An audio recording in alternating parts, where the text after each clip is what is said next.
Hey, what's up guys? My name is Joe and welcome to part 2 of the 3-part series for Joe's Perfect Haircut System, where I explain to you guys how you can get a great haircut. In this section, we are going to be looking at how to select a good barber to actually get the cut done. One of the safest things that you can do is a simple Google search for hairdressers in your area. A lot of salons and barbers have reviews by previous customers who have been there, and by reading their experiences with the people that they dealt with in that place will give you a good idea of whether or not that place is right for you, or if you need to keep looking. Using Google is actually how I found the salon that I've been going to most recently now, called David Rosman. They're based here in Manchester, and I'm really happy with the haircuts I got from there, and I wouldn't have known about it if it wasn't for Google and the reviews in the first place. It's also important to understand, I need to sneeze.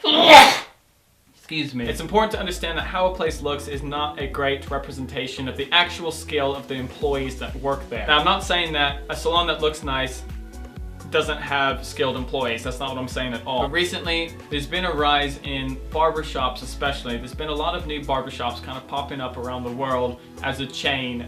They'll set up in a few different locations, make their place look really cool, and from a marketing perspective and visual perspective, they've got a great shop.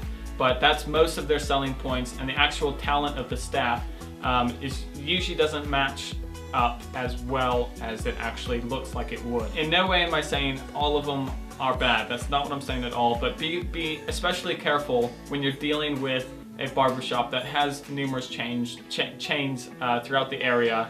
And that looks really hip, really cool. From my experience, a lot of the work goes into how the place looks rather than how talented the staff is. That's all I'm saying. So just keep that in mind if you're dealing with a barber's that is also a chain throughout an area. So this next tip, it's not the most scientific approach, but you know, it's worked for me in the past, so I might as well share it with you guys. If you've got a friend who's got a new cut and it looks really cool, it looks like it's been done well, simply ask him where he got it done and who he got it done by. Chances are that person that cut his hair and did a good job is going to do a good job for you as well. That's what I did when I was in Canada visiting Ben, because Ben really takes good care of his hair, and I knew that he knew a good place to go. And that's how we found Albert, who's also been featured on my channel a few times. He's a great hairdresser, and that whole connection has come from me asking Ben for suggestions. So it's definitely something worth taking note of. Once you pick the place that you're going to get your hair cut, don't be afraid to ask the staff there who has the most experience in the industry with cutting hair. They should understand that you want the best possible care, and it's a safe way of making sure that you end up with someone who's known for listening to clients and giving really great cuts. That's what I've got for you for part 2. Stay tuned, because part 3 is coming up right after this.